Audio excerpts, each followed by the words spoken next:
What's up, everyone? Okay, take two. What's up, everyone, and welcome to season 6, episode 16 of Dualistic Unity. I am the space all around you. I am the sun in the sky and the stars and the moon, and also the shit running through the sewers. It's all in there.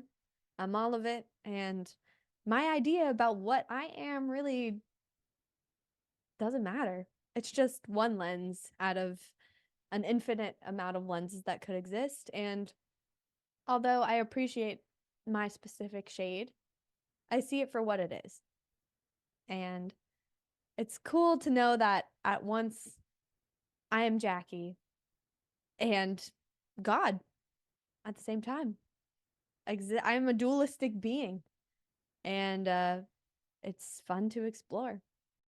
Oh my goodness, everyone. I am excited for you guys to check out the chat that Jackie and I just got into. We talked about labels and pride in labels and the retreats and holding on to certain things, the many ways that we make ourselves feel better after making ourselves feel like shit. So excited for you guys to check it out and looking forward to going on this roller coaster together. Woo! Hello. I am tired, but it is all right. We're here. Yep, definitely keeping it together. A little coffee helps. Try not to. This is not an advertisement. I was just shout out to the coffee, not the brand. So cover it. How you doing, Jackie? I miss you. It's been a while. I'm a little all over the place because I'm just coming back from the Virginia Beach retreat, and we are just getting back into the swing of things. And it's a little bumpy, but it is, we're riding those bumps and we're making the most of it. But it feels really good to be back and to be chatting with you, Jackie. So I'm very excited for our chat today. Yes, I am excited for this chat for sure because I have a lot on my mind. It's always interesting when a retreat is happening. I feel like I like tap into that energy somehow or something. Like I always have a lot of realizations or like intense emotions or like intense experiences happen while retreats are happening. So it's cool that even though I'm not there, I feel like I always have something to chat about afterwards. Um, if you're wondering why I look like a coconut head right now, I got a haircut that was less than ideal. So that was fun. Just, a very mundane example of the fact that, I could choose to rile myself up about something dumb, or I could just accept reality for what it is and not let it ruin my day or get me in a sour mood at all because it's like, well, it's just hair. Like nothing is really that serious to like lose your mind over. And it's the same thing when I realize what we'll get into more into this episode, but I've been realizing that I've kind of been talking it more than I've been walking it recently, and I've realized that I've kind of been slacking on my responsibility over my existence, like I maybe haven't been taking as good as care of myself as I want to be. And, just continuing with patterns that even in the moment, I'm like, I'm only doing this because it's habitual. And yet I still will do it. And so I've kind of realized certain things that I've been doing in the last like, couple weeks or months. And that can be a tough thing to like a tough pill to swallow for sure. Realizing that, you have sort of been escaping your life or avoiding responsibility. Um, but getting down on myself is what keeps me in that spot, right? And so being able to see that in myself and not let it tear me down, not let it like make me feel like a piece of shit, just taking it in, being like, okay, well, I have new considerations now and I can make new choices. And even if I don't decide to make that new choice right now, like it's not like that's objectively wrong. It's just I'm going to suffer the consequences of it. So do I want to keep doing that? Or do I want to make a different choice? And recently I've been feeling like I want to make some new choices. And that's where I'm at today. How are you, Amanda? How was the retreat? I can't wait to hear.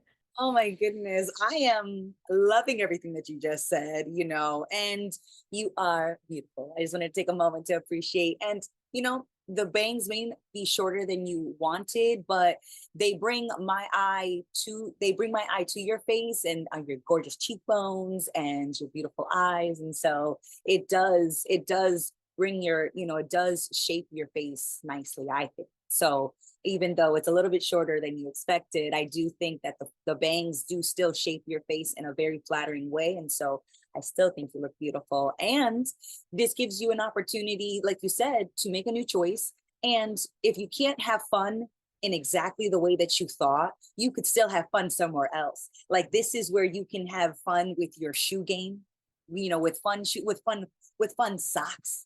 This you could have more fun in another area, like your eyeshadow, your eyebrows. You do like these elaborate designs. You have like little sunsets rising or setting in those eyes. Like there are so many fun things there's so many fun other areas you can play with. Because bangs, you can't cut them anymore. That's it. That's all you can really do with bangs and hair is you can cut it or not cut it. And when you cut it, you're like, all right, well, you can't play here anymore. This playground is closed. So I'm like, what else can we play? This one's under construction. Let's go to the eyeshadow playgrounds or the shoe game playground, and just knowing that you can always have fun somewhere, even if it's not in the place you expected. But it kind of forces you to play somewhere else, and so that is a silver lining, I kind of think.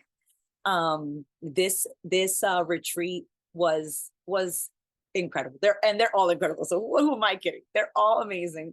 And this one felt really light, and it felt light because a lot of us are responsible, and you just said, that you're like, I haven't been, as responsible as I could be. And all I heard was like, I'm dropping the ball, and I just told myself that, which is why I'm smiling so hard, because I just had kidney stones, right? I had a very painful reminder that we're not paying attention. We are not paying, what we're not paying attention to? How much fucking sugar and salt we're eating.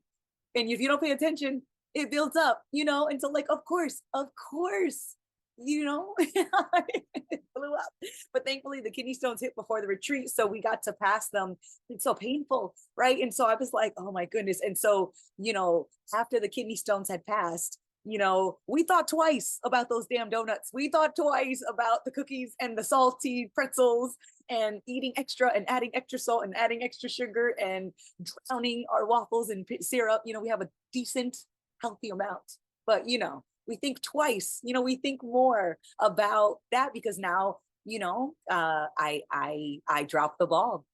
And I was so frustrated. So I'm there like writhing in pain and throwing up in a bucket and and I didn't go to the emergency room. We just waited for the stones to pass and drinking water and throwing up and it was, a really humbling experience. And the emergency rooms are only going to give me a fat bill, a headache. I have to wait in a waiting room. I have to be in this strange place with people that I don't know. I'm in pain. This is the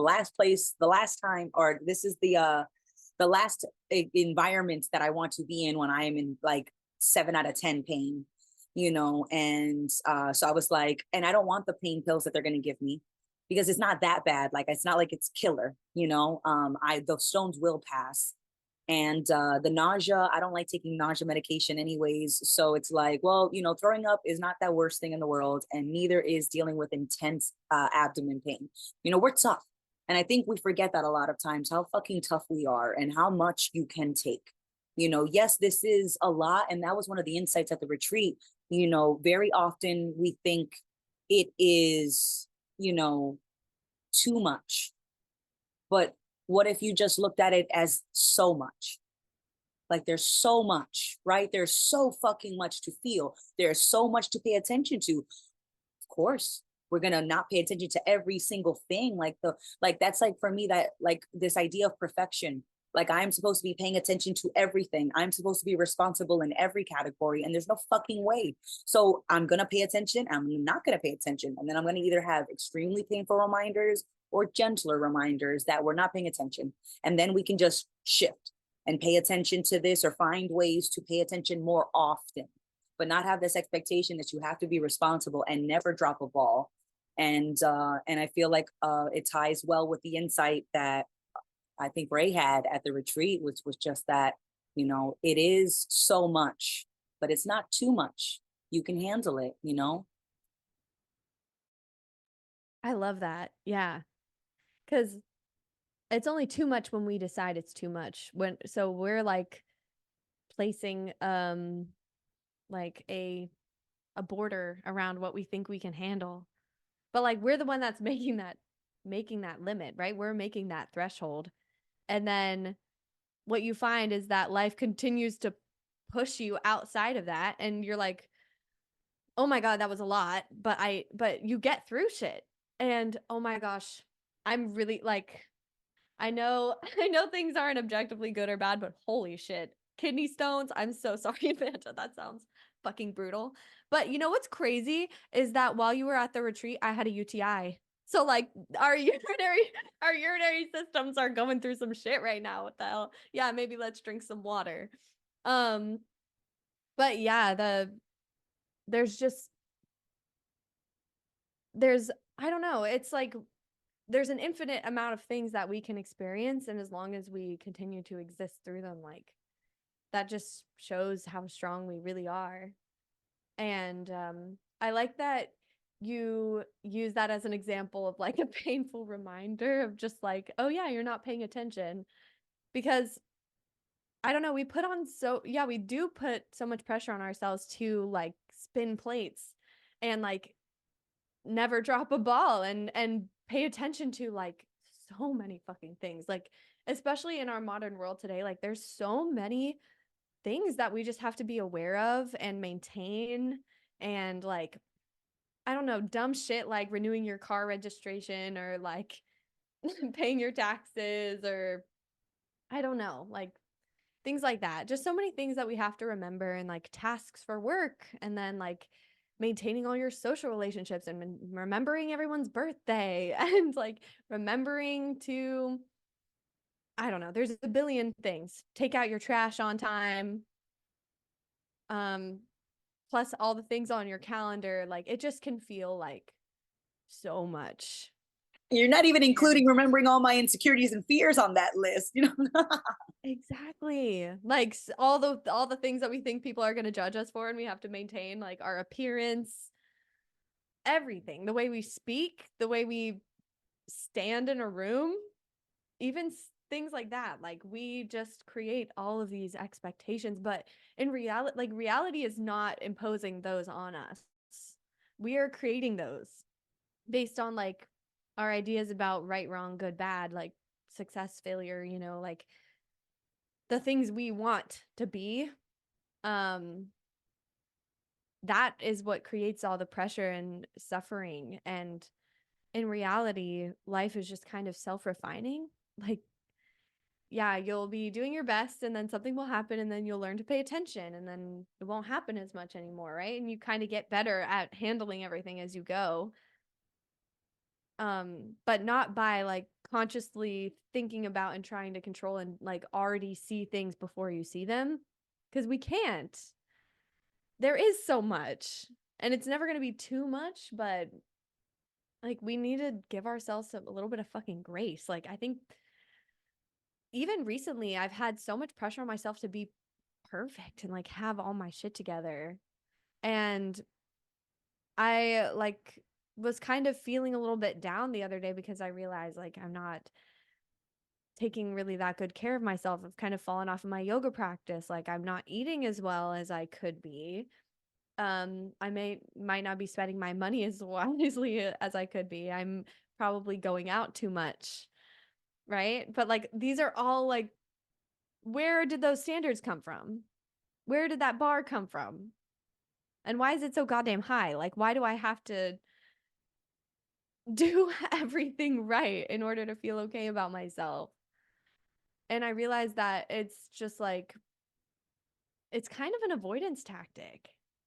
It's kind of like I set the bar so high so that I'm like, oh shit, like, well, I can't reach that. So why would I even try? Like, and it's subconscious. Like, it's not like I'm thinking these things, but I sort of realized that maybe that's the process that's going on in my mind, is that like I'm avoiding things because my expectations of myself are way too high.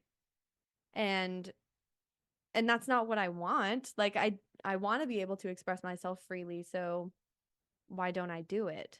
Or why, like, if I want to make a change, why don't I actually do it? And I'll never really know. Like, what do you think, Amanda? Why do you think like when we want to change, we don't? Hmm. Sometimes I think I can't do it. Like I can't execute the change, or like it won't stick.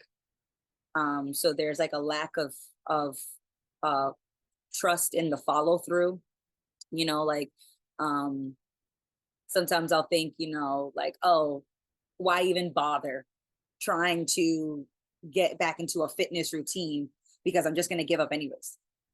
Right. And so that's definitely a personal one. So when you talked about like out of the yoga practice, I was like, I cannot tell you how many times I have started and stopped like getting into some type of fitness, whether it was Pilates, yoga, powerlifting, weightlifting, cardio, I started and stopped probably, way more times than I would want to do, but it's just infinite, just countless times. And so when I think about it now, I'm like, yeah, maybe we will stop again. And then we can start again. Right? Like, so what? So what that I stop a million in fucking one time? I can start a million and two times back up. I like, it doesn't matter that I stop. It matters more that I listen to my body. And sometimes, like, so when I was dealing with the kidney stones, I was like, when I started to like feel a little better, like after a few days of like letting the stones pass, I was thinking like, oh, I should be, like I want to like work out. Like I want to get into like embracing like this fitness mindset. And a part of me was like, wait, just wait. Like I know that the motivation is back. You have a really strong motivation because you are in intense pain. You don't want to be in pain again. So you want to very much move towards being stronger and fitter and someone who doesn't get kidney stones. And it's like, I'm talking to myself and it's like, I know you want to be that person who doesn't get kidney stones again, but you're still processing them now. And like, you're not even letting yourself fully heal. Like, just because you don't feel pain doesn't mean that you're not passing smaller stones. Like, let's let the body reset. Let's take some time. Let's drink a fuck ton of water. Let's rest. Let's stretch. Stretching is allowed, but not like getting into like a crazy workout where we're,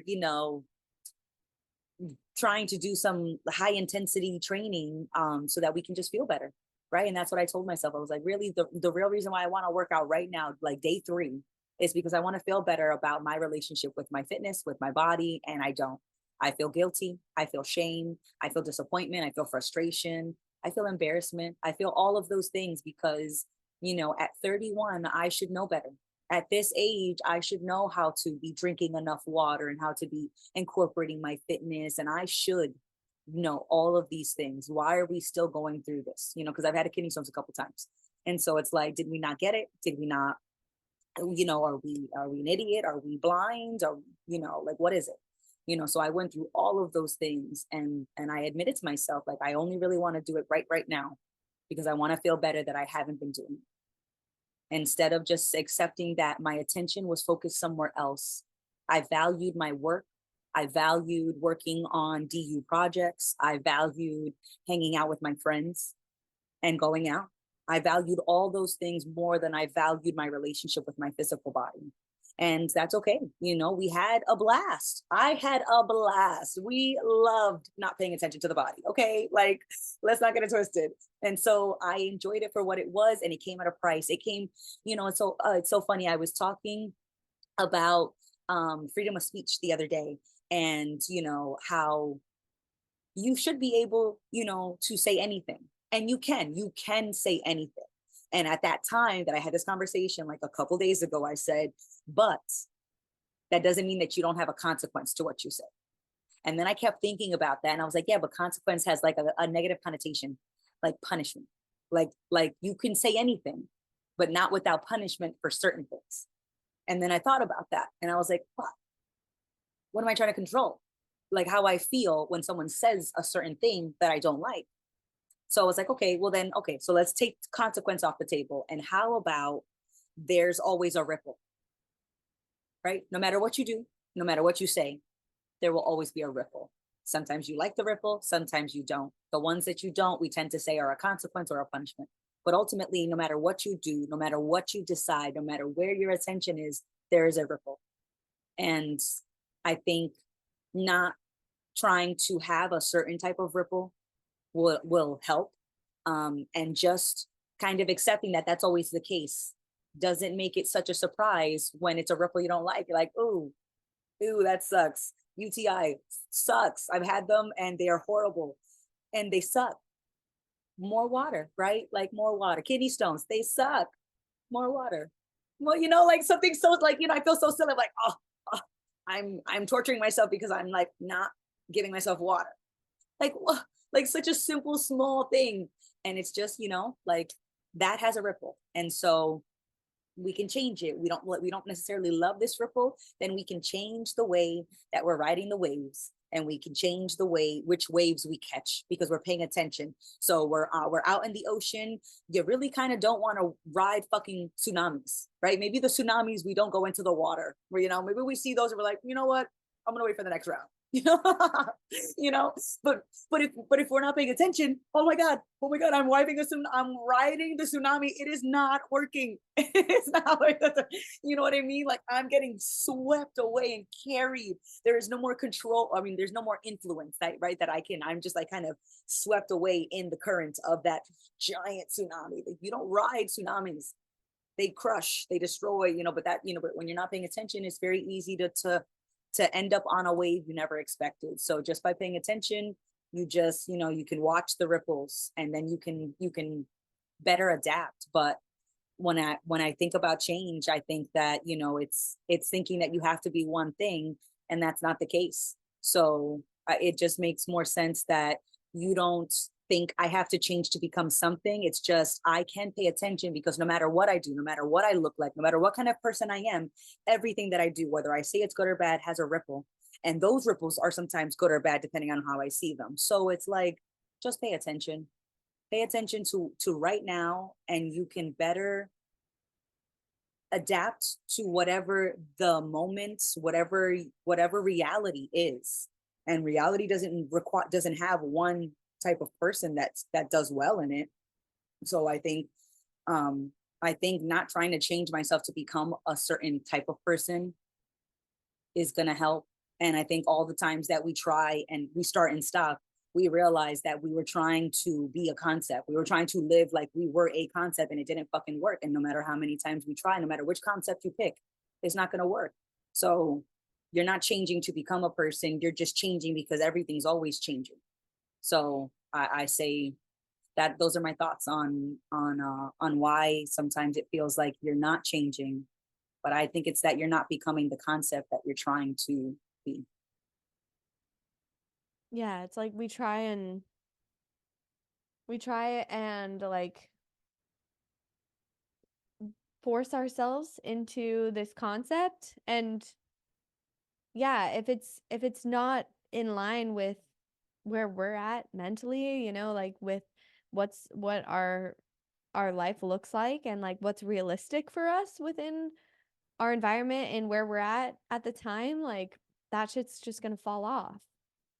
And like it's okay. I mean, it's not to say that we shouldn't ever try and change things about our lives. Like it requires to some extent our participation, but we should never confuse that for control. Because you're right, Amanda, like when it's a reminder when you go through something that's really painful, or you're in like a really chaotic situation that like you have no control over and you just have to deal with it. Like that reminds you you're never in control, but you never are anyway, even when you think you are, right? Like even when you're being really consistent and like going to the gym and eating super well and meditating every day and sleeping 8 hours and reducing your screen time and seeing your friends and keeping your house clean and all of that shit. And you're living perfectly, could still have a heart attack. Or you could be on a run and give yourself a heart attack, right? Like you think you're doing something that's healthy for you. And then all of that could be swept out from under you at any moment. And like we just have to have a baseline acceptance of that. And like I think a lot of our suffering comes from the expectation that things are going to go the way we expect them to, or that they should go the way that we want them to go. Right? Like it's there's a difference between the world that we think exists and the world that actually exists, and like what's going on out here. Like that's something I've been thinking about a lot recently too, is just like those are two completely separate worlds. Like what's happening versus what I think is happening. Like yeah, I guess they are interconnected in some sense, as in like it's part of reality, right? And I can't say those thoughts don't exist, or I can't say with certainty that they don't have influence over anything. But like I don't know, in my experience a lot of my suffering comes from the difference between what's on in my mind and what's happening in reality. And so yeah, paying attention, like you said, is just living more in the real world. And when you do that, like the next best choice becomes a little bit more clear, right? So like if you're paying attention to how your body is actually feeling versus like the concept of, oh, I want to get back into my fitness routine, then you're going to make a better choice, right? You're going to listen to your body and say, oh, yeah, I'm not really ready for that. Versus like if you're trying to just live up to this conceptual idea, you're going to push yourself maybe further than you're ready for, and it's not going to have the benefits that you think it will. And like you might actually end up hurting yourself worse, or like making things worse. So yeah, I love that. It's just constantly reminding yourself of reality, and like it's okay that we get caught up. Everybody does, right? Like it's part of this experience. Like we wouldn't appreciate, you know, the ability to see reality for what it is if we didn't get caught up and lost and confused. Um, so it's all just informing each other, and we can be okay with all parts of that process, right? It's like we're just riding the waves, and sometimes you're gonna get smacked and cracked over the rocks. You're gonna get rolled on the sand. You're gonna you're gonna get swallow a mouthful of water, right? And that sucks, right? But eventually you're going to float back to the surface, and like you just kind of have to keep going. And like the analogy of surfing, or like riding the waves, I think is a good one, because you're not in control but you have influence. The ocean is way more powerful and unpredictable, and we have no idea how that's working, but we can kind of feel it, and we can feel when it's swelling, and we can know when we have to paddle, and we know when we have to duck under a wave versus when we can ride it. So like yeah, I just think that's a great analogy for just existence in general. Similar to like the breath, right? Like we can't control our breath fully. Like we have to breathe, and like we can try and hold our breath for as long as we can, but eventually like you can't just hold your breath until you die. That's not, your body will just force you to breathe. But you can influence the way that you breathe, and in doing that, change your experience. And that's the same thing that we do in life. Like we can't influence who we are, where we are, what our life looks like right now. We can't change that, right? But we can have an influence. And I think I have kind of tended to kind of use the lack of control maybe as an excuse of like, okay, well, I don't really know how this is playing out. Like, I might think I want to make this change, but like, where is that coming from? Like maybe I should just live in reality. But, you know, sometimes when you have an inclination to change, like participating or changing something is a beneficial thing to do, right? And like,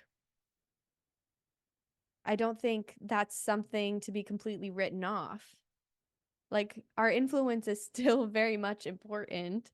And even though it's not ever going to be control, like, it shouldn't be taken for granted at the same time. And like, we need to take responsibility over our lives and like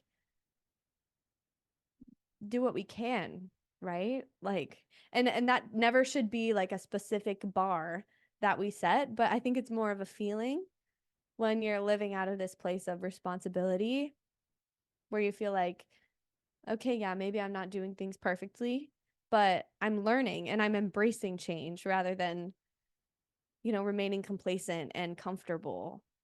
Um, yeah. So it's very nuanced though, like this balance between letting go and like taking responsibility. And I think that's going to be something that continues to just refine itself as I get older, and I don't really need to worry about how that happens. But just realizing that my contribution is important, I think, is the most important part. Like just having that consideration in the back of my mind. But it's not like I'm setting a new standard for myself or anything. It's just like, okay, well, you know what a lack of participation feels like. So maybe there's a level somewhere in the middle that we could try and aim for. And sometimes we're going to overshoot on the control, and sometimes we're going to lean into stagnation a little bit. And that's okay. That's how things work. And like nature works in cycles, you know, or where like we have periods of a lot of growth and participation and energy, and then we have seasons of reflection and rest and, you know, just, I don't know, being grateful and taking in everything that you already have, right? So like we can lean into those cycles a little bit, and that comes with just tuning into how you feel in each and every moment rather than trying to impose a structure or a concept onto your life. It gets challenging, or it's hard not to make an identity out of the changes that you make. You know, the something that came to mind when you're talking about like the lack of participation and the ripple that that makes versus the ripple that you make when you are participating, not for yourself, not to be the savior, not to be the one who solves. You're just participating because you can, and you are enjoying it. You're making the most of what's available, reality, right? And so I love when you were talking about that, you know, reality and our thoughts are connected. And I think that reality reflects our thoughts, but I don't think that thoughts always reflect reality. So, you know, I am definitely, I was very concerned with my looks a lot more when I was younger, you know, especially when you're growing up. And so it's, you know, you're not tall enough, you're not thin enough, you're not, you know, you're not as developed enough, like whatever slot you pick. It was like, so my reality reflected those thoughts, reflected those fears, those insecurities. You know, I was always staring at women's bodies, not because I was you know, attracted, like, you know, in that a little bit, yes, attracted, but not like they were, like I was trying to like date them and start relationships, or I had a genuine appreciation for just the beautiful existence of women, right? It wasn't that. It was, I was staring because I was looking at everything that they had that I didn't. I was looking through the lens of insecurity. You know, that was the main reason why I was always looking at women when I was younger, was to, you know, I was always focusing on what I thought they had that was better than mine, my version of it. And so my reality reflected those thoughts, but my thoughts didn't actually reflect the reality around me, which is that there are so many different shapes and sizes of bodies, that, you know, that they all have their beauty. You know, they all have something to appreciate, I think of my aunt, you know, and I think of her chicken legs, right? And I love that my legs, so I always like my legs, I always thought that my legs were had a lot of like muscle. And so I liked the muscle definition. But I think of my aunt, who has like the skinniest little legs, like almost no muscle on them. And I think that her legs are the cutest, the cutest little chicken legs, like little, little chicken bones, you know and so that's just one example of like something that technically I have differently, but I still like it. And it's like all the variations are beautiful, and reality is beautiful, and it is mysterious, and it is magical, and it has so much within it. But my thoughts don't always reflect reality. My thoughts usually reflect my fears, but my fears are not reality. They can have some basis sometimes, like you're protecting yourself for, you have a fear of bears when you're hiking, right? There's a little bit of truth to that fear, like it makes sense to have it when you're on the mountain. It doesn't make sense to have it when you're at the laundromat. So yeah, sometimes fears are appropriate for the situation that you're in, and sometimes they make no fucking sense. Like, so your fears and your thoughts do not always reflect reality. Sometimes they can, but many times they don't. And it's so important to remind yourself of that. When I think about the ways that I've tried to change myself, they were always to make myself feel better. I almost cried on the way to the retreat. As I was driving down to Virginia. I cried because it was just like, there are so many things that I do to change myself, because I think because that makes me feel better. So like my hair is not naturally this red. And on some level, I think that I look better with this hair color, so I changed my hair color slightly to make myself feel better. I'm not top heavy, I don't have a big chest. So we have worn padded bras so many times when we have like special occasions or certain dresses. And very rarely do I wear like an evening gown dress without a padded bra. And I do that to make it feel better. Am I changing my breast size? No, but I change it because it makes me feel better, because I think that that's the way it's supposed to be. I was thinking about getting braces like a year ago. And, it's because, and my teeth are fine. My teeth are totally fine and healthy. And yet I was thinking about straightening them to make myself feel better, because I tell myself that the way that they are is not good enough. And so I was just driving and just thinking of all the fucking ways that I tell myself that about this combination is not enough, and I need to change it. And I only want to change it to make myself feel better. But the reality around me doesn't tell me that I need to specifically change. It gives me a template, and I think that template is the one that's the way it's supposed to be. And so when I compare myself to it, I change myself to feel better, because I'm not that template. But there's so many variations, and there's so many ways. A tree, when it sheds its leaves and it doesn't have those bright yellow, orange, green colored leaves, and has no leaves, and it's barren, it doesn't think that it's less than, and it's changing, and it doesn't feel like it's superior when it has leaves or versus when it doesn't. And it doesn't feel more superior to a smaller tree, or to a tree that doesn't grow leaf, that doesn't, like a pine cone tree. They don't shed. They have their leaves all year round. They don't feel superior to other trees that shed, because that's all just a part of the process. And whether it looks like it's vibrant and glowing or it doesn't mean anything. So it's just so I cried. I almost felt like crying, because I was like, oh my goodness, like I still like wearing makeup. I do that to make myself feel better. There are so many things that I still do to this day to make myself feel better, and I never had to make myself feel bad. And so it was very much feeling like this is too much. Like, damn, how many years, how many times have I done something and I didn't realize it? So I was like almost disappointed that I hadn't felt this realization sooner. But I was like, but that's just a part of this process, this learning journey. And so, yeah, we may not have been paying attention to these particular ways that we made ourselves feel bad and then better. That maybe that is the way, maybe that is true. We didn't do that before, but we can now. And now we appreciate that is a choice that we know we can make, and that we can enjoy making. So I ended up not crying, because I was like, like I'm still here. Like I still appreciate being here. I still appreciate that in this moment, we're not rushing to change anything about the way that we look, or the way that we act, or the way that our life looks.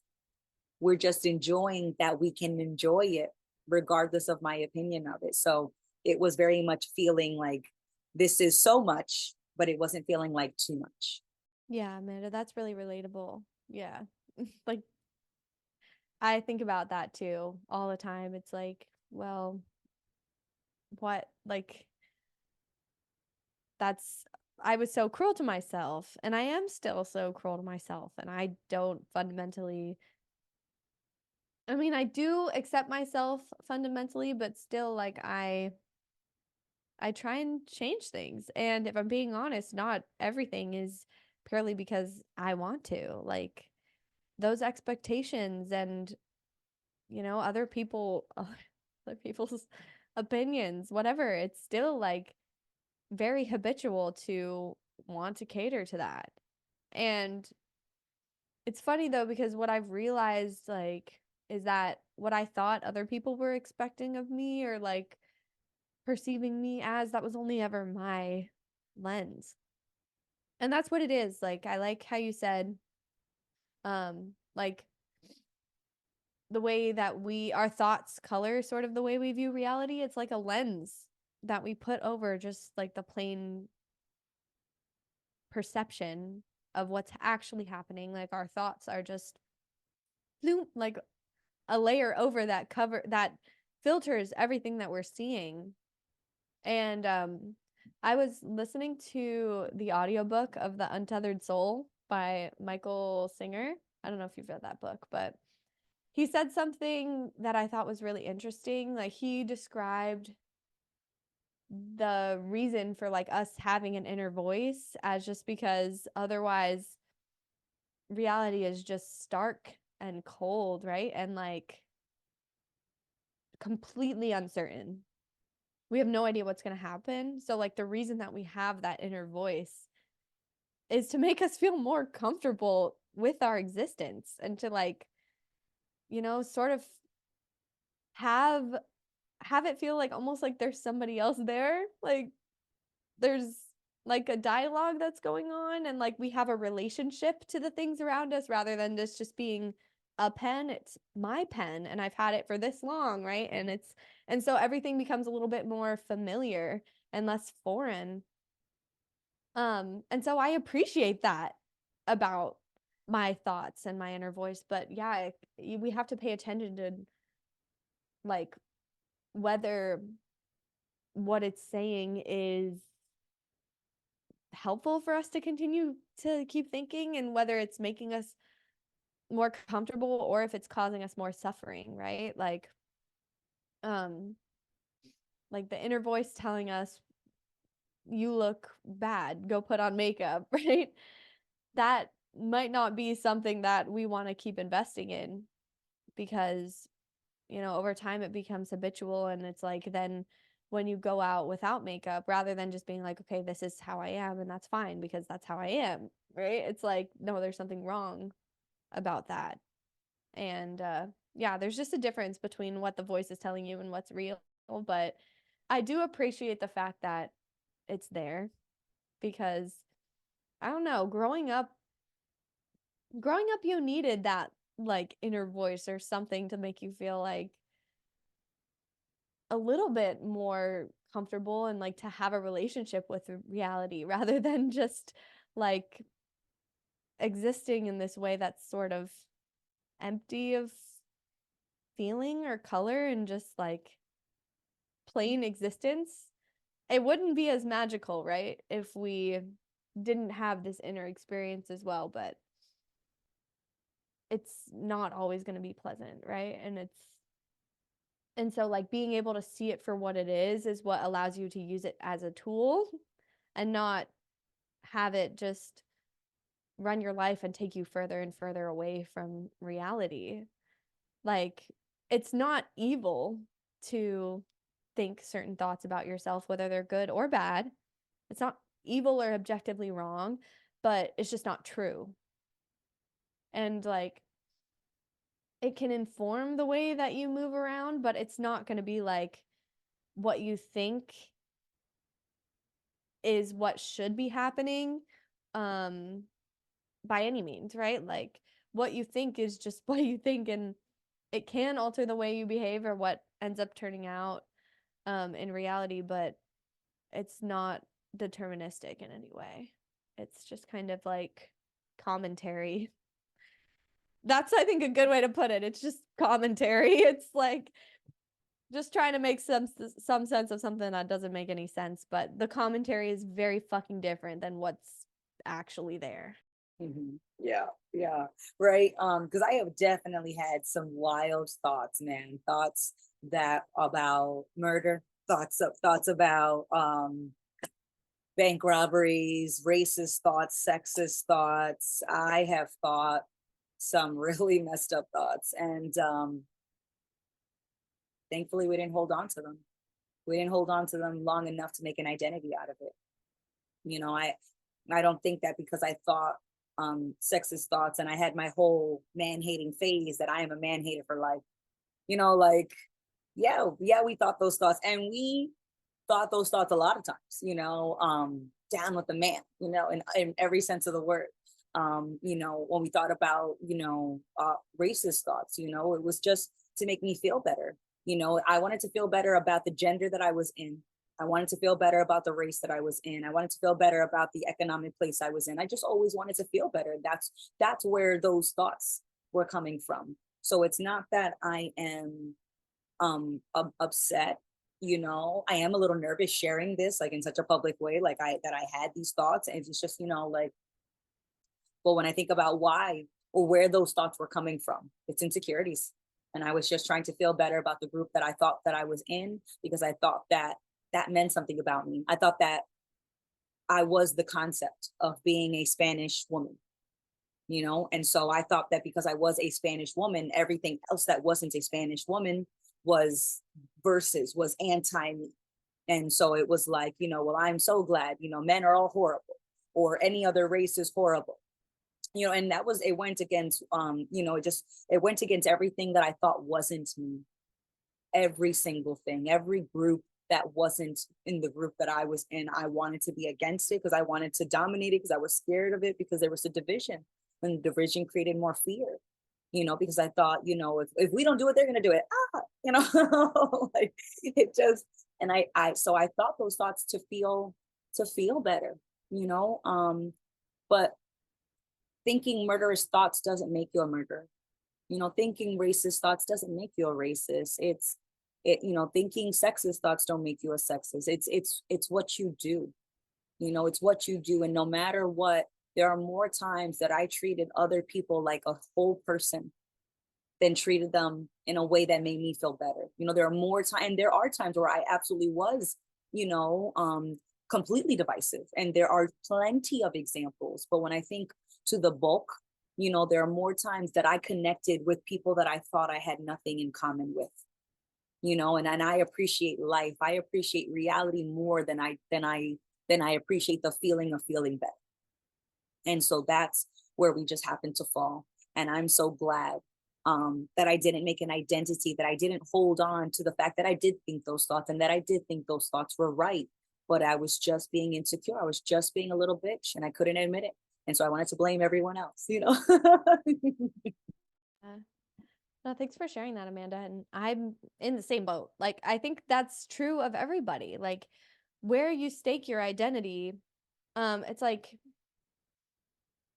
that's just going to be your perspective. And like, you're right, as long as you're identifying, there's going to be judgment, there's going to be comparison, there's going to be competition, and like none of that actually exists or is real, but like a part of our psychology as humans, right? Like we compete with other groups, and like being able to see that for what it is what allows us to empathize. And so I love that you brought that up too. It's like the more that you interact with people that you have judgments for, you realize, oh, we're actually more similar than different. And I think everybody, you know, has these thoughts, and like we're so confused about our thoughts being us that we like feel shame about these internal like thoughts that we have. So we like double down like in our external environment and point the fingers at everyone else and say, you're racist, you're homophobic, whatever. Because like deep down we know we've we've had thoughts like that, and then we are so ashamed of it that we like project it outwards and have to vilify somebody else. But in reality, like, we're all suffering from the same affliction of identity. And that's the thing that's like causing the division. It's not specific people who are racist.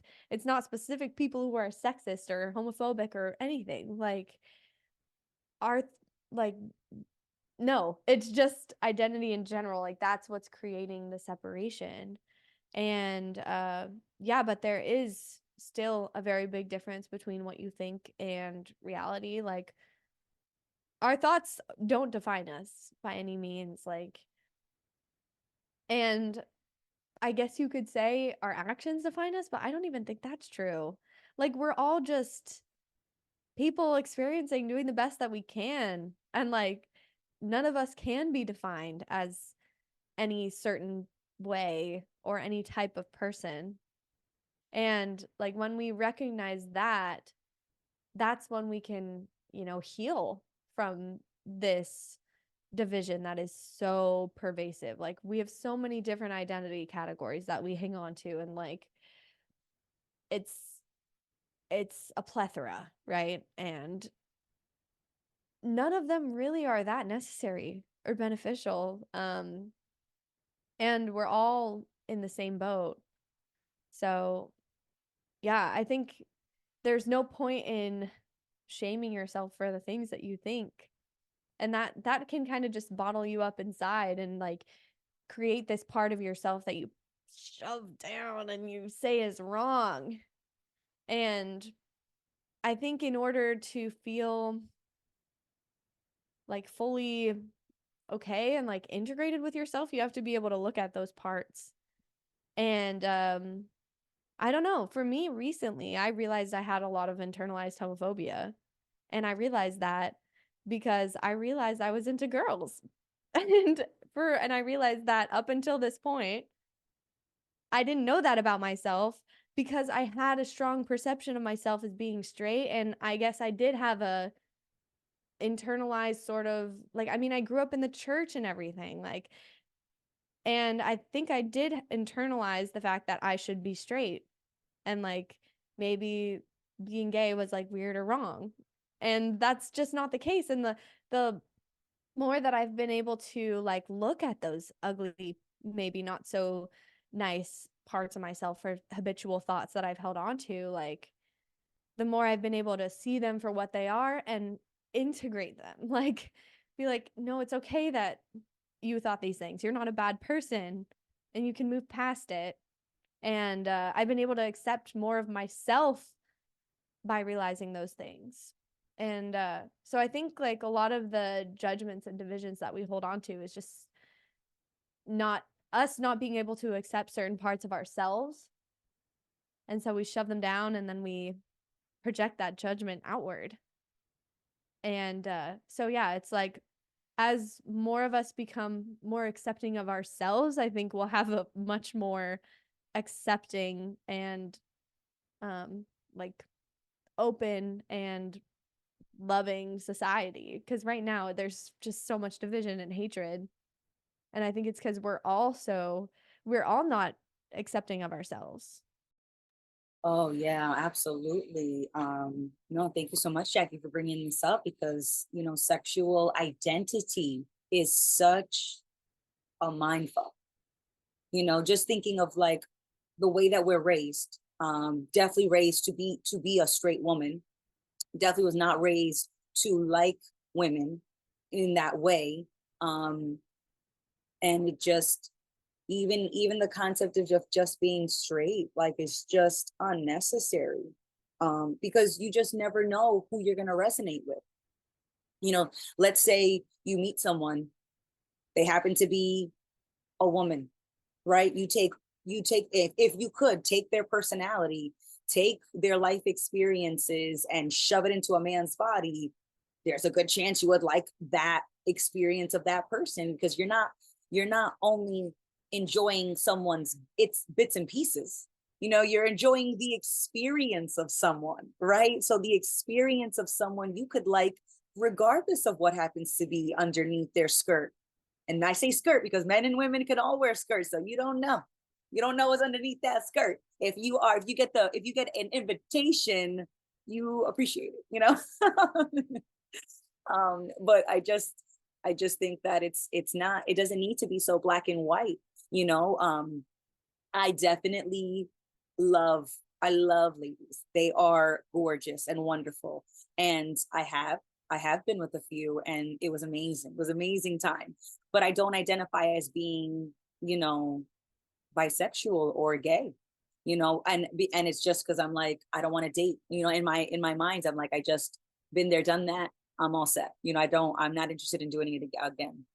But that's assuming that I wouldn't, I'm not considering the possibility where you meet someone that blows your expectations away, you know? So it's like, yeah, I'm straight mostly. You know, if I have to put it into a category, it's like mostly, but you never know. You know, you just never know. Um, but but I think it's so funny that we put ourselves in these boxes. And it's like, how about we just say we like what we like?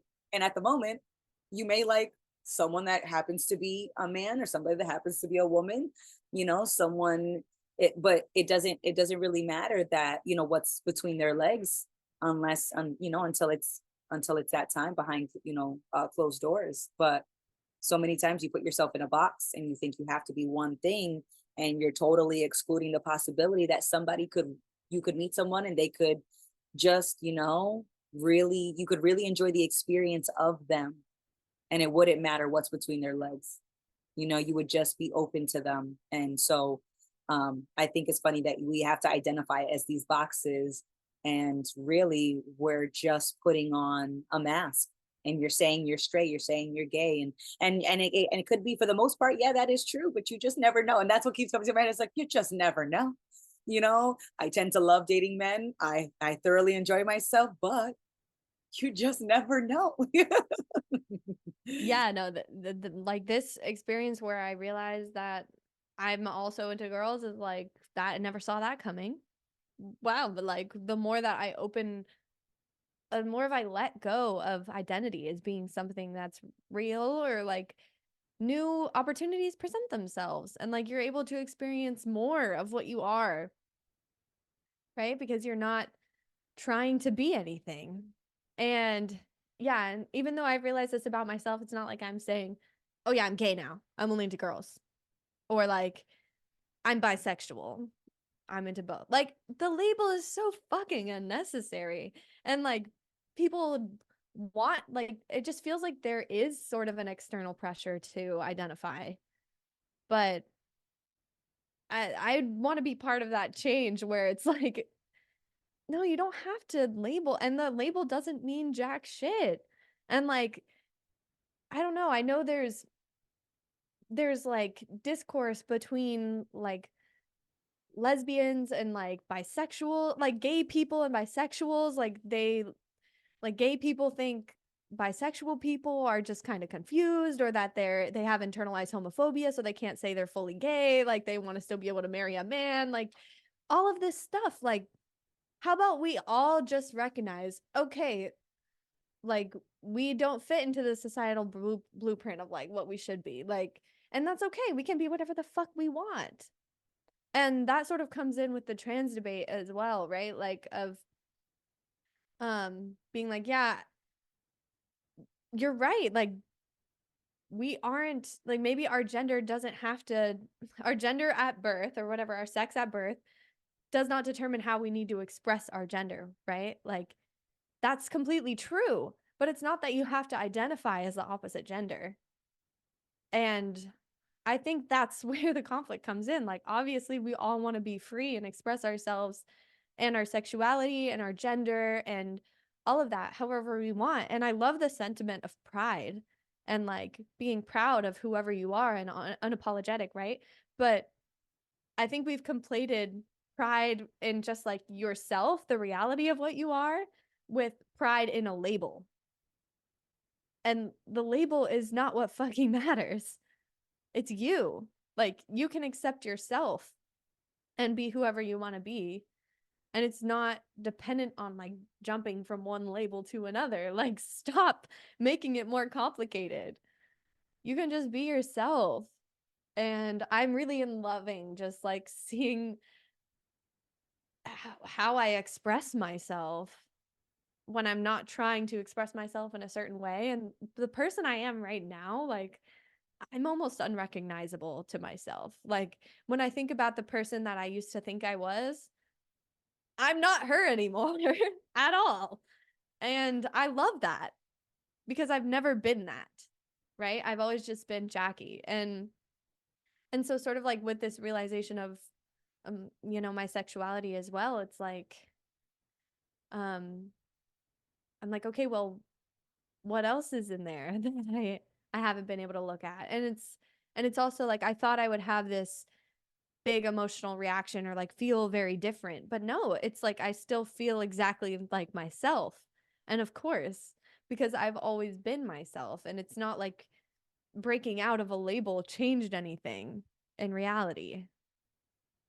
So I don't know. That's sort of my thoughts with all of this. Like, I just don't think the labels are necessary at all. And there's so much, I think change can happen faster and more easily, like when you're just letting it happen without trying to figure out what's going on.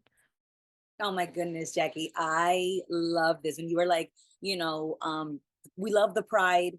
And I agree with you. I love the pride movement, the expression, the parades. I love that. But there's a strong consideration in my mind now, is it pride in a way of expression without pride in the label? Or is it mainly pride in being able to pick the label you want? Because being feminine doesn't change your gender, your sex from male to female, you know? Um, getting a penile implant, if you're a female body trying, transitioning to appear as a male body, doesn't change your sex, right? So you're only going through that surgery to feel better.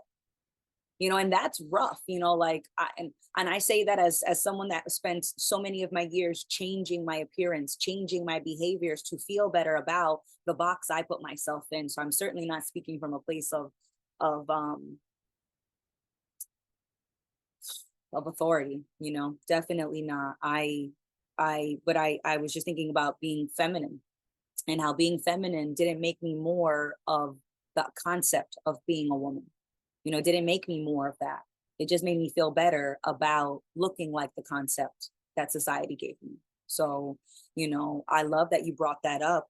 Do we, is it pride that we're feeling in the way that we're expressing ourselves, or is it just, or is a good chunk of it, maybe not all of it, but is a good chunk of it just pride in the label because you got to pick it, and because you think that means something about you? Because at the core of it, we are people expressing ourselves, and it doesn't matter what's between your legs, how you want to dress. You can choose any way to dress. You don't need to be a woman to wear a skirt, in the same way that you don't need to be a man to wear a suit. You know what I mean? Like, you don't need to be a gender to wear certain. So you can wear anything you want. It doesn't matter if it's feminine or masculine, or makes you look like a man or makes you look like a woman. Like, it doesn't matter. You're still a person. And this is how you want to express your personhood, you know? And with the trans and with the gay community, and who you take to bed, adults are able to sleep with any other consenting adult. And it doesn't matter what the bits and pieces are, other than when you're trying to work out the logistics. you know that's it. You're like, wait a second, that goes there. So that's it. That's really when bits and pieces are, it really makes sense to be like, okay, we're gonna think about this. Where do these bits and pieces go for maximum pleasure? Like, that's it. Other than that, it really doesn't matter what's between your legs. You can wear whatever you want. You can be an adult having sex with any other consenting adult. Doesn't matter what bits and pieces, what combination, as long as everyone's having fun and you're paying attention and you're not using each other as distractions, right? Because it doesn't really matter what label you pick. We all use each other as distractions in so many ways. And we're all just trying to feel better. So it's like, are you doing this because you enjoy doing this, or are you doing this because it makes you feel better about what you think you are? Yep. It can all just be fluid. It can all just be, like, I just think I just think about it like this, like reality today, right now, is new, right? And we're all of our concepts are based on the past, right? And so like the more that we're trying to hang on to them and like be a woman in the way that women have always been, the more we're living in the past. Like we're not letting ourselves evolve. We're holding ourselves back. It's we are getting in our own way individually and collectively. That's what it is. The concepts get in the way. They don't actually help anything besides make you feel a little bit more comfortable and gives you a basis to compare yourself and feel better about yourself. Because you're going to think whatever your label is better than, you know, like, because even gay people sometimes hate straight people. And it's like, none of that needs to be the case.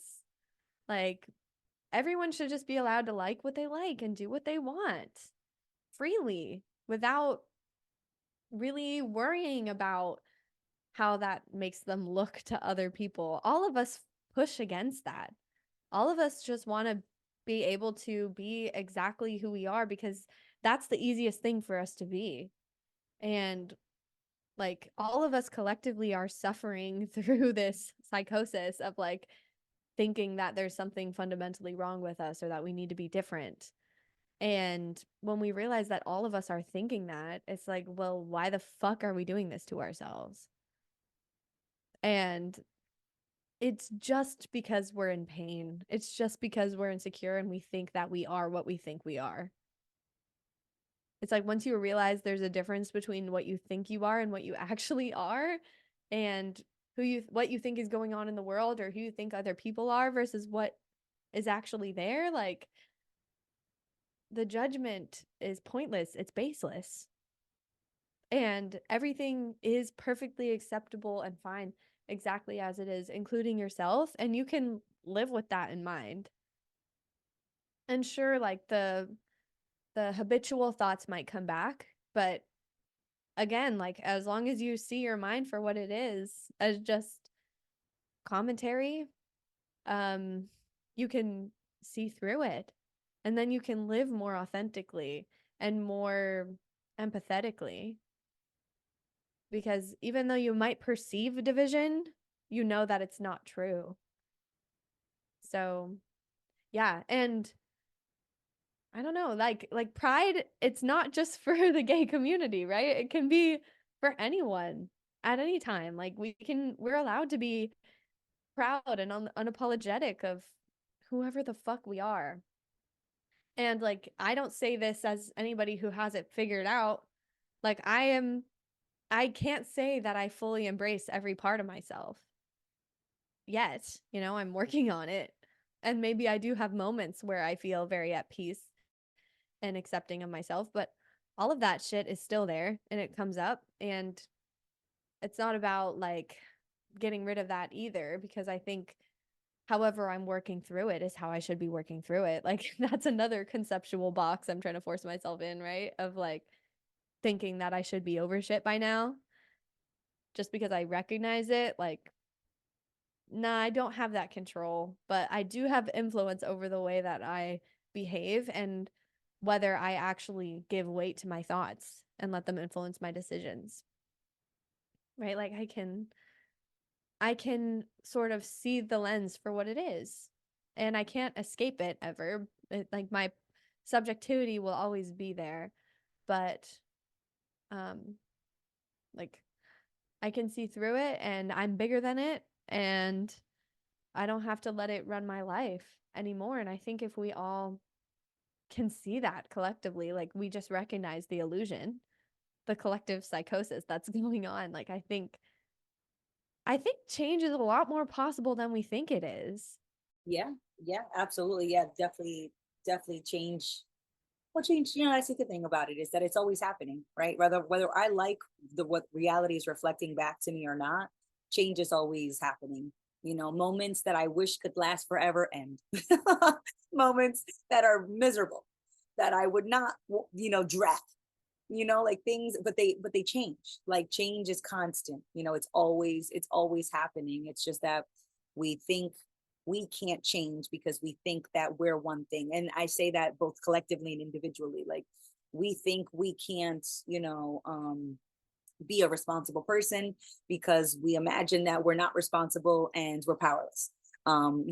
We see so much war and we think, humanity's never going to change because it's so selfish. And it's like, I think that's a little bit of the pot calling the kettle black, we talk about society being selfish and then we forget that we are also selfish. I am also selfish, like right now, so I think that is so funny. But I am an expression of change, right? So even when I have my selfish moments, they end, they change into something else.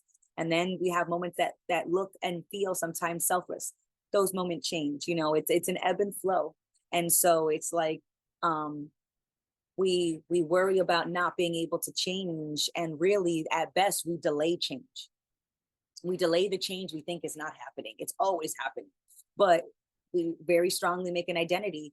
Oh, I am, a certain sexual identity. It's like, look, I like what I like, and I love people, and they frustrate the hell out of me sometimes too. I still love them.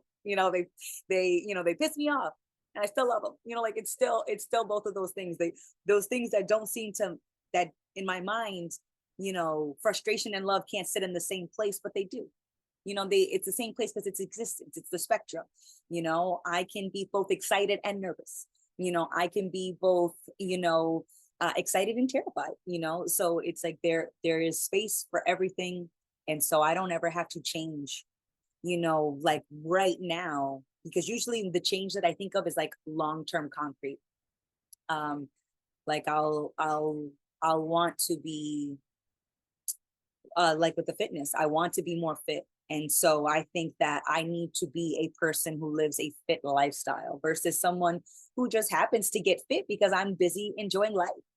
I'm going on walks, we're going on hikes, we're visiting friends, we're going on adventures, we're living life. And by living life, we just happen to stay, in pretty good shape, and so then I don't have to become this person that's always going to the gym, that's always making time, that's always doing, it's like, no, that's thinking that I have to live life through the lens of fitness.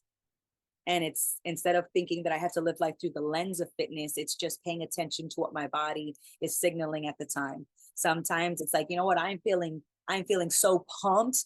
Let's go pump some iron, and you listen and you are doing that. But then do you have to all of a sudden become a power lifter? No. I feel like dancing. That's it. We're joining it. Signing me up for a dance competition. Olay. Like it doesn't, like it doesn't have to be a whole identity when I decide to change into something that looks a little different than my normal go-to. I always wanted to take a hip hop dancing class, right? When I learned that doesn't mean that because I've changed a little bit, because now I know a couple of moves. Now I'm a beat girl. I'm going to go out there, put the cardboard on the floor. We're going to be spinning in windmills all day, because now that I've changed, I have now learned how to break dance. Now that means I am a break dancer. Drop the beat, DJ. It's on. We're about to serve someone. Like, so often we make an identity because of the things that we're interested in. It's like, you are going to be interested in a million and one things. You will start and stop a billion times. You don't ever have to stay in one space, because we're not black and white, and reality is not black and white. It is infinite shades of gray. Dance among the grayness and just play where you can, right? Because you can't always play where you want, but you can. There's always room for play. And play has no agenda and it has no goals. When you were on the playground as a kid, did you ever think, all right, guys, 30 minutes on the swings and 30 minutes on the fucking tire, on the monkey bars, and then we're going to meet by the tire wall and we're going to have a powwow break? Like right, you never remembered having like an agenda when we were in imagination land. You were just there and adapting, and if you walked in on a game of lava on the floor, you'd be like, oh my god, thanks guys, I could have lost a leg. Like you don't immediately be like, guys, I had no idea. What? I didn't wear my lava shoes.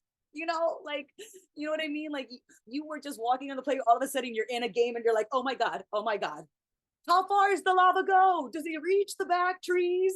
And immediately you just adapted. You're in the game and you're like, oh shit. Thanks guys for the warning. I could have, like I said, you could have lost the leg, but you never gave up. You never gave a fuck if you had a warning, or, you just when we were younger, it was so easy for us to just like adapt and just be somewhere and to make the most of it. And we definitely didn't know everything, and we definitely didn't have control, and you felt like you didn't have control as a kid, but yet somehow that never mattered, right? I don't know. I don't, maybe. Yeah. Oh my gosh. Yeah, I love that you brought that up, like how play and reality just can be fluid and we can roll with whatever is presenting itself. In the same way, like when you were a kid, if your parents were like, all right, yeah, we're gonna go run errands, like you were dragged along and you would still find a way to make that fun.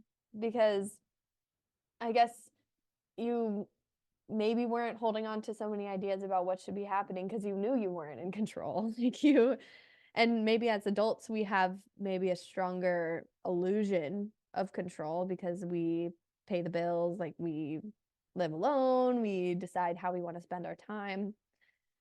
But yeah, like it's so unnatural to like schedule out like hour by hour and stick to it and think, yeah, reality is supposed to follow my calendar. Like my calendar is how my week is going to go.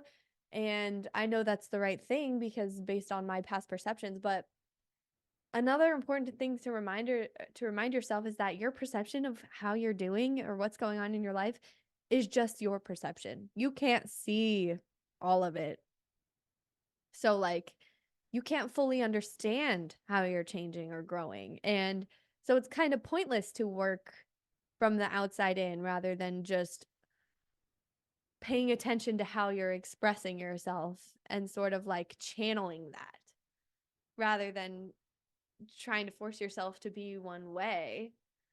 Um so yeah, I love like watching that unfold and kind of sitting in that place of like, yeah, I don't really know what the fuck is going on and everything is a lot more lighthearted.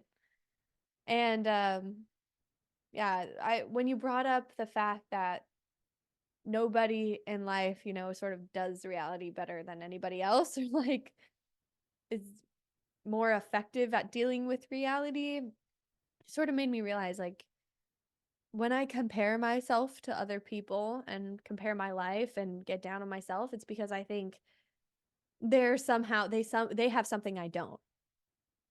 Like they're experiencing something better. Their life is less difficult. Like I don't know, like they're gonna be remembered more than me or something. Like I think there's better existences to be had than my own. But that's just bullshit. Like that's just me so desperately trying to cling on to the belief that there's somewhere to arrive to. Like there's a point to all this. Like there's an ending point to reach where it's like I've achieved the best life that I possibly could. But that doesn't exist. And that's just an idea in my mind that creates so much pressure over every little decision that I make because it's like, am I getting closer to that point or further away? And I judge myself based on where I think I am in that journey. But my perception of that, like that idea is bullshit. And my perception of how close I am to that idea is bullshit. So it's just bullshit squared. Like, I really do not need to be paying attention and taking that shit seriously. And yet I still do sometimes. But I guess uh acknowledging that and seeing that is the first step to letting it go, or like really the only step to letting it go. And yeah, it's like I really feel like I want to spend more time appreciating my existence for what it is. And like I was talking to one of my friends yesterday and she was saying like I just feel like there's so much beauty in everything. Like it's not just the spectacular moments, right? It's not just, you know, when you achieve the thing that you've been wanting to achieve. It's not, you know, your wedding day or like any of those big moments. Like it's every single moment has the same weight. And I loved how she put that. I was like, exactly. Like everything is something to appreciate. And it's only when you are creating certain standards or ideas about experiences that are good experiences to have versus like less desirable experiences that you sort of take you take your experiences for granted when every single one has something to be appreciated. Even just like sitting at my desk right now, like the vibrancy of everything that I'm perceiving, like looking at this glass of water, I'm like, damn, that shit is beautiful as fuck. There's so much detail, there's so much depth. Like, it's crazy. So much complexity to be observed. And I am such a complex being to observe and such a beautiful thing to experience. And so it's not about, it's not like all that comparison, all of the judgment, all of the control is missing the point when the point is really just experience. It's being. And that is the most satisfying feeling of all. Like being able to sink into any situation and be like, wow, just in awe of it, right? And like so involved with it. That's how you get the most out of your life, not by becoming what you think you should be. Um, yeah, but Amanda, I think this might be a good place to wrap up the episode. I really have to go pee, so maybe we should call it here. What do we think? Yeah, no worries, no worries. Listen to the body, a lesson we all can learn, and a lesson that we all learn repeatedly. But yeah, no, I really resonate with what you're saying. You know, we think that everyone does better because I can't do more. You know, I can't do enough, and I can't do enough when I'll never be enough, right? And so that's why everyone else can do so much better, because I think of them as so much more, and I think of myself as so much less. But there is so much to us, and the more you see that, you know, you are your whole life, right? You are life. You are. There's so much to you, more than just what you think, more than what you see. But you can see so much more, and the more you see yourself and everything around you, the less that everything else feels like too much. So thank you so much, everybody, for going on this roller coaster of a ride with us. Excited to hear your thoughts. Let us know what you think, and we'll see you all soon. Bye. Bye, everyone. Dope. All right, now we do the intro. But go use the bathroom. Okay, yeah, let me pee real quick. Yeah, I'm gonna say